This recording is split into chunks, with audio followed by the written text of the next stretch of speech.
G'day guys, this is Jax Millar, the Wealth Mentor, and we are here for another episode of the Financial Freedom Secrets Show. Now, I have a new friend of mine, Angela Henderson, here with me, who's just been jet-setting around the world, having an amazing time. She's looking really grounded and recharged and ready to deliver a ton of value here today. But the reason I brought her on the show is that she's a business strategist and an expert in this entrepreneurial and small business space. And ultimately, we're all trying to grow and scale our business to achieve financial success and create financial freedom.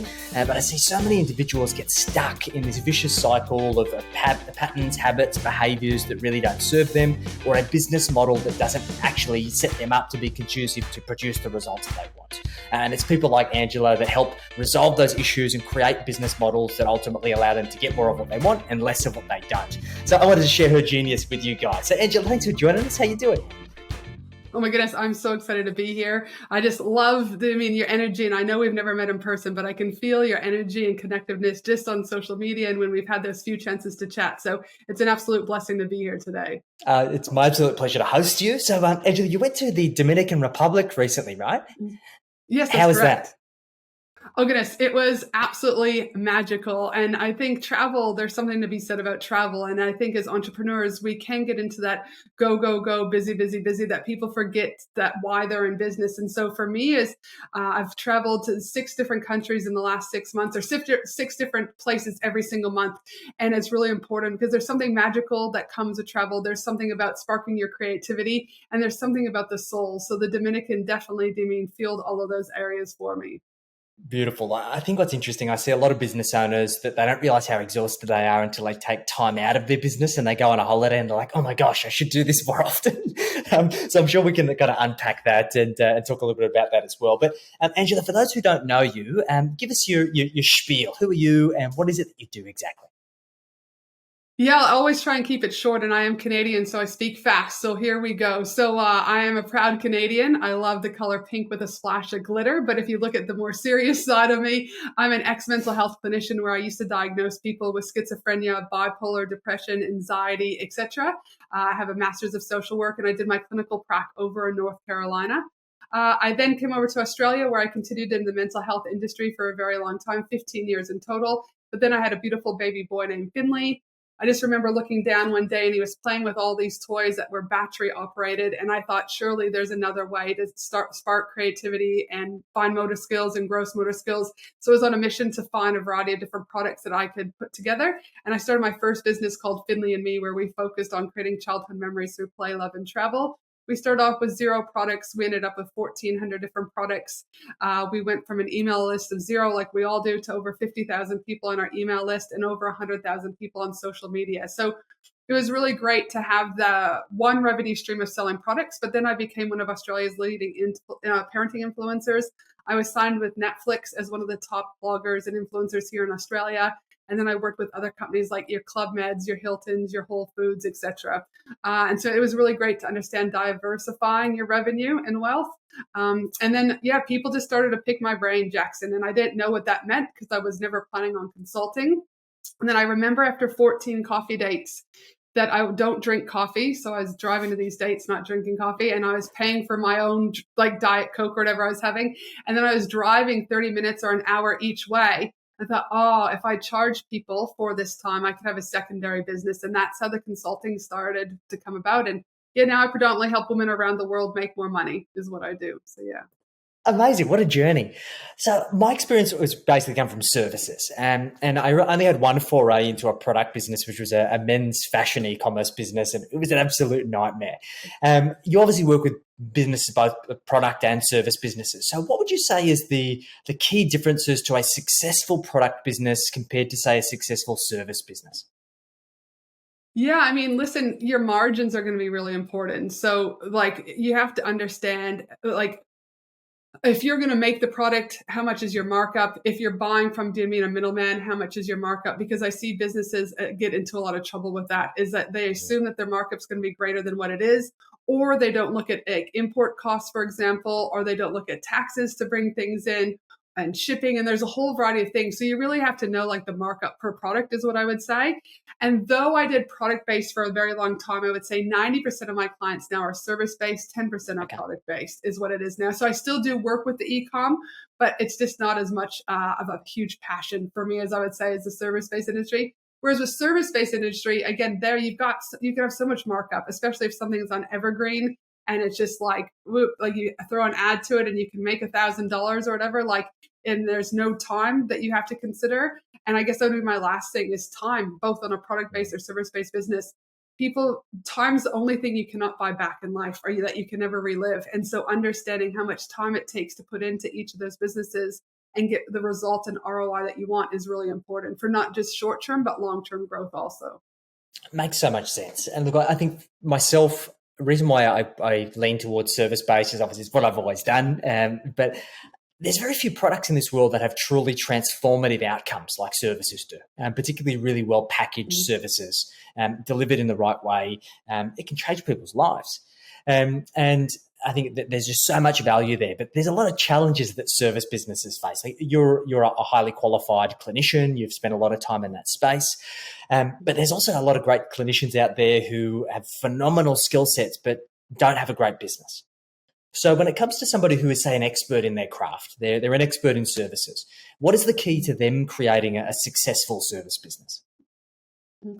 For me, I mean, I feel the first thing is to stop freaking overcomplicating things. I see time and time again that business owners are overcomplicating things, or they're trying to be on TikTok and Twitter and Instagram and this. So the number one thing is stop overcomplicating things. The second thing that I see as almost like a direct equal is that people are doing things that are no longer in alignment for them.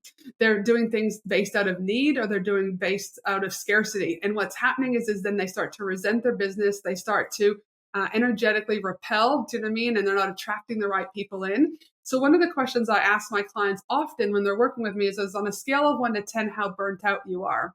The higher your burnout level, do you mean 7, 8, 9, or even 6? It simply means that you're not in alignment anymore. And when I talk about alignment, I want business owners not to just think about business in isolation as your business, but where are you potentially unaligned in your home life or in your community or your business? Because you can't do business in isolation of those 3 kind of main pillars. It's like when I used to diagnose people with, anxiety, for example. If they only had anxiety in the workplace, but anxiety wasn't being presented in the community or home life, then typically it was an isolated problem that was happening within the workplace. If we addressed that thing that was happening in the workplace, the anxiety typically would go away. And so it's the same thing in business. I want you to consider, where are you not in alignment in all 3 areas of life, or where are you burnt out? And that means simply you're unaligned. An example I give is I asked my husband on Christmas Day for a divorce. Now, that wasn't the plan, but unfortunately, that's just how it ended up. But, it's not a coincidence that because things were unaligned in my home life, that in March 14th, when he went out, March was my highest ever revenue month in business. Wow. Why? Because again, I was mindful of shedding, where I wasn't aligned, and where he would walk in the door at night and I would just be this heaviness. That heaviness was, transpiring, I should say, into my business world. So that's it. So stop overcomplicating. 2, look where you're burnt out in all 3 areas of life, and what do you need to do to realign. And the last thing that I would say for businesses is that really all you need to do, in my opinion, is build your audience, nurture your audience, and sell to your audience. Those are the 3 things, but people typically get it a bit wrong. They might build their audience, but then they forget to nurture their audience. And so if I rewind a little bit, building your audience, there's only 3 ways to build it: organic, partnership, and paid. Decide which one, again, you're in alignment with, and double down. And then next, layer the next one that you want to do onto it. That's how you'll grow. But I see a lot of people with really lucrative audiences, really great email lists, but they're not nurturing them. They're asking them for sex on the first date. And the analogy that I use is if you go to the bar, and depending on what team you're batting for, I prefer men. So if I see Johnny who's got a nice ass, Jackson, I'm like, oh, hey, Johnny, nice ass. Do you want to meet me in the bathroom for a quickie? Now, I may get lucky, but more than likely, Jackson, he's going to be like, who is this crazy Canadian? So what I need to do is maybe say, hey, Johnny, Jackson, Jimmy, and 2 days there, can I buy you a drink? And then Can I, do you know what I mean? Can I get your number and text you? And then can I take you out to dinner? And then I might get, do you know what I mean, some action, right? But what I'm saying is most people are, do you know what I mean, asking for sex on the first move. And it's really, people are picking up on that in the world that we're in. And so be mindful of that. And the last thing that I see is people might have built an audience. They may have nurtured the audience.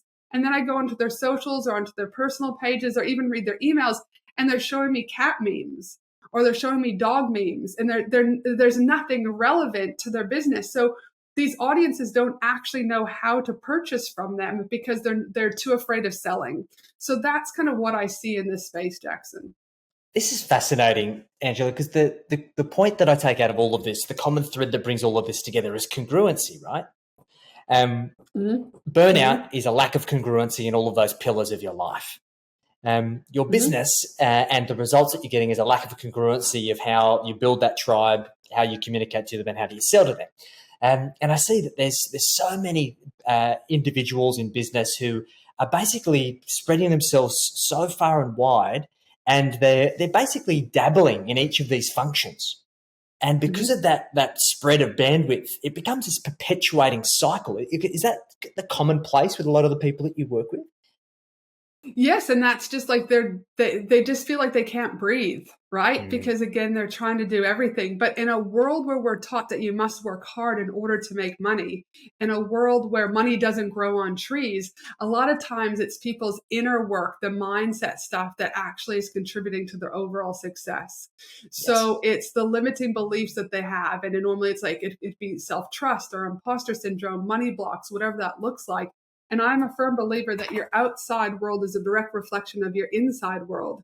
So it's all well and good for us, you know what I mean, to go and sell and to make more money. But there will come a time where you cannot not go and do the inner work, because the self-sabotaging behaviors will creep in on you, and you'll wonder why that's happening.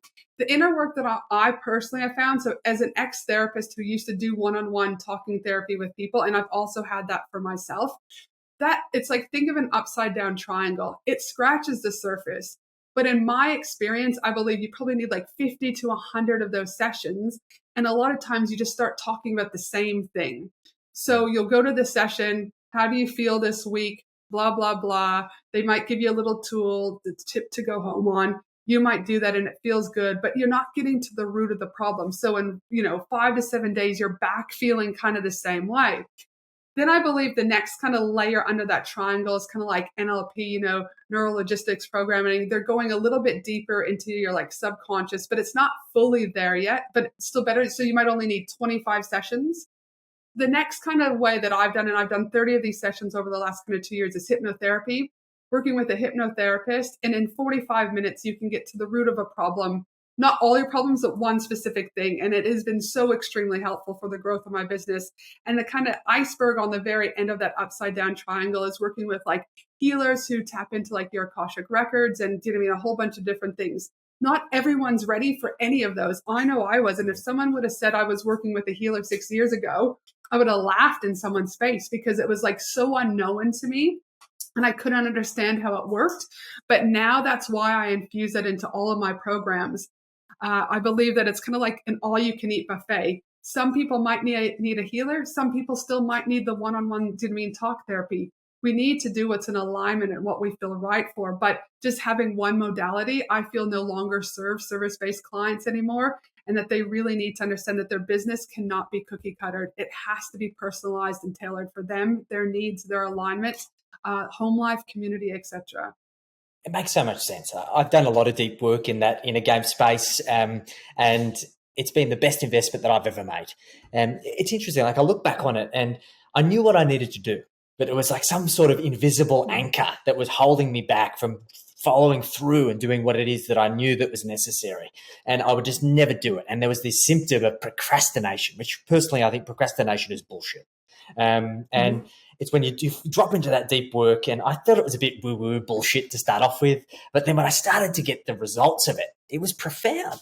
And it sounds like you had a very similar experience. But the challenge here is not many people have an open mind to this. Like one of my first mindset coaches said, the mind is like a parachute. It doesn't work if it's not open. So how does somebody who maybe is listening to this, Angela, who maybe hasn't done that kind of deeper mindset work, how do they start dipping their toe into the water and to know which of those levels is the next right one for them? I guess, again, go back to how you consume content. If it's podcast, listen to a podcast. If it's a blog article, listen to a blog article. However, if it's a YouTube video, watch a YouTube video or watch a Netflix, whatever it is that you consume content, because you're more likely to be at ease with consuming that content and being able to receive it more. And just pick something, pick, what is hypnotherapy, for example, and go and see, go to YouTube and just choose one video just to watch. The thing is, it's like breadcrumbs. You've got to start getting a lot of little breadcrumbs. And over time, those breadcrumbs will accumulate or compound to say, which would end up being a cookie if you took all those breadcrumbs. Just dip your toe into it. Read a blog article about it.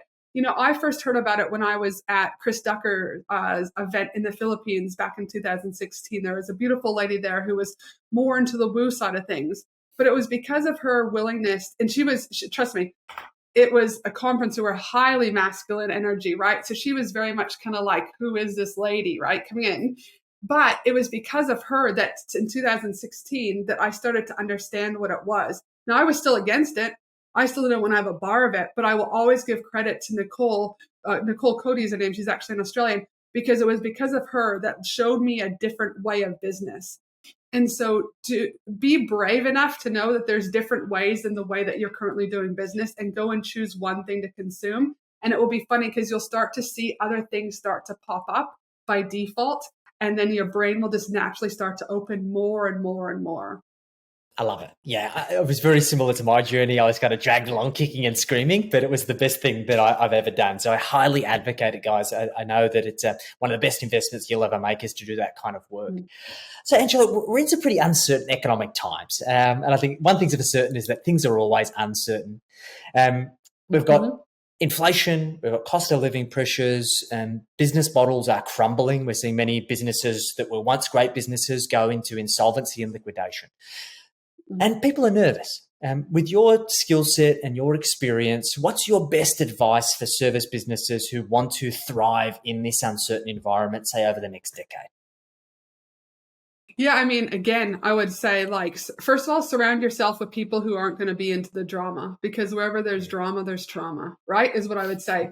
Don't watch the news. I mean, I haven't watched the news and I can't remember the last time I watched the news, right?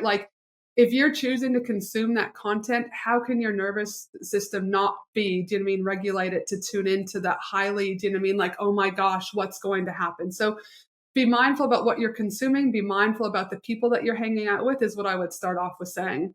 The second thing that I'd be saying is what are you doing, not just within your business and looking at your wealth growth? So that's where I think you would come in, Jackson. I think too often in the online space, and I'm only seeing this in the last 18 months for myself. So I want to be very clear. It's not like I've been doing this for years, but too many people in the online space is focused on the next launch, where the next dollar is coming from within their business, that they're forgetting to build wealth outside of business. And so I would say it's never too late to start exploring whatever that looks like for you. Again, an investment property, stocks, or whatever. But be smarter than what everyone else is doing and know that it's never too late. And lastly, what I would say is this is, again, where you need to be working on your mindset. If you're running from a low vibration and you're running from a place of scarcity, you're going to attract those type of clients and or not clients into your business model. Energy is everything. And energy is a currency, whether or not you're woo or whether you're not. It's to go back and look at your current clients. What are they running from? Scott Alford has been my coach for a while. And one of the things that Scott talks about is the 4 levels of consciousness: reactive level of consciousness, willful, intellectual, and intuitive. Think about, so the reactive buyer is someone who likes countdown timers. They like bonuses in and out, but they're also people who are less likely to complete a program. And they're also people who are more likely to ask for a refund. What type of, buyers do you currently have in your market? And do you need to start changing your marketing and your business model to start attracting those people who actually want to do the work and show up? Well, guess what? Those people who want to do the work and show up are normally wanting to be led by someone who's done the work and showed up. So what I would be saying there again is, where are you stretching yourself and starting to do that inner work? Because that's how you're going to attract those new clients coming in. And ultimately, at the end of the day, there's always more money to be made if you choose to look for more money and opportunities to be made. Beautiful advice, mate. I think you've summarized it perfectly. I think that epitomizes you'll either find a will or you find a way or you'll find an excuse, right? And I think it's important to work out where you're showing up as an individual because you'll typically get served what you deserve, right? So I think that's super important. Mm-hmm. I also think though, Jackson, like also just like being mindful that like, well, from a strategy, from a masculine point of view, what I would be saying is be mindful that maybe you need to review your current lengths of your programs. So maybe people no longer remember, people make decisions by their subconscious brain, and 97% of our subconscious brain comes from not feeling safe, not belonging, or not enough. So in an environment like this, there's going to be a lot of people who are going to feel unsafe because of the unpredictability of what's happening. And they're not going to change overnight, even if they do one hypnotherapy session, it's still going to be ingrained in them. So they might not want to commit to a 12-month or a 6-month program. So what can you do to adapt to maybe create, like I just released a 4-week mini mastermind versus a 12-month mastermind so they can get a taste of what that looks like. Instead of doing my 6-month one-to-one that I've always been adamant, 6 months, I've now been testing the last 2 months, a 3-month one-on-one package for people. Well, those 3-month packages have just expired and they've now re-signed me for another 3 months because they got to come in, they got to see me, and they got the results. So in a climate like this, it's also really important to understand your buyer, where they're at from a subconscious level, and what can you do with your current programs to meet their needs in the current environment, because it's about them. Yes. And that's the last thing I guess I'd probably say. I mean, I could talk about a lot is your business. Yes, you want to make money for you, but you need to be creating programs and opportunities that your clients want and need, not what you think they want and need. Makes so much sense. Yes, I think sometimes we can be boxed into thinking what we know best. But at the end of the day, our business only exists because of our clients. So it needs to be putting them first. So that makes so much sense. Awesome, mate. So who's a perfect fit client for you, Angela? For me, listen, I love people who are wanting to kind of, how would I say this? I want people who are ready to like push outside the box. And I know that might sound very cliche, but I want people who are going to show up and do the work. I want people who understand that whatever you're not changing, you are choosing. I want to work with people who know that the only person who's going to save them is themselves. And so I don't want people who are going to keep making excuses, one excuse after another. And do you know what I mean? Or my husband did this for me, or my clients aren't doing this, or blaming the blame game. No, I want people who are going to take responsibility for their life. I want people who lead with love and compassion and understand that there's more than enough money to be made in this world. I want people who are looking at collaboration. I want to work with people who understand that there's other wealth than just, the buckets, but I also want to work with people who are looking at how they can distribute wealth back into society. So it's not a one-way list there, Jackson, but these are the things, and it's the vibration of people that come into my system. And also people who understand patience. Patience is something that I still have to work on every single day, but patience, I believe, is the key ingredient in our online space that people are forgetting, because they see all these people having 7-figure launches, but it didn't happen overnight. And I feel like the more business owners, the younger business owners, not by age, but just new to business, they feel like this should just be happening overnight, but no one's an overnight success. So I want people who understand patience within their business.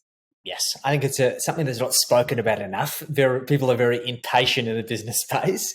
So I think learning patience is definitely a virtue. It's something I'm working on every day as well. And in terms of what it looks like to work with you, Angela, what would that typical, or what are the typical pathways of how you work with your clients?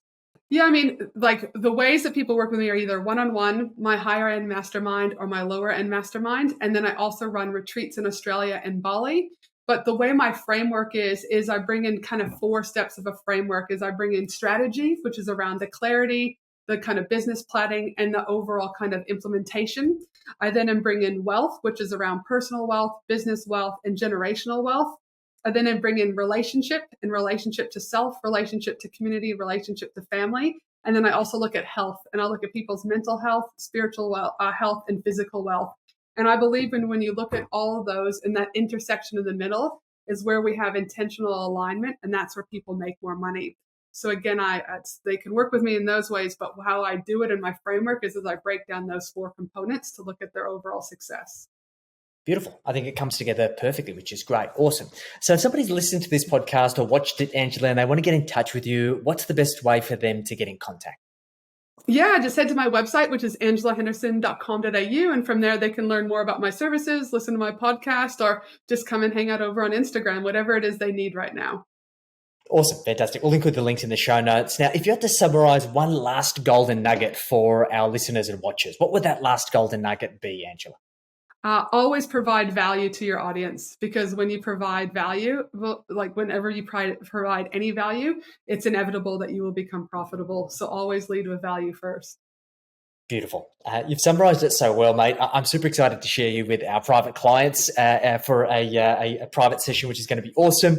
But guys, if you could listen or watch to this podcast and you've got value from it, make sure you reach out to Angela. Absolute superstar and has a ton of value across all of her platforms and resources. So make sure that you opt in. And just remember, guys, a good idea in theory remains exactly that, just a good idea until you implement it. So make sure that you take action on any of the ideas that you've got from this show. Angela, I appreciate you making the time. It's been great. I'm looking forward to catching up again soon. Yes, absolutely. Have a beautiful day, my friend. Catch you soon.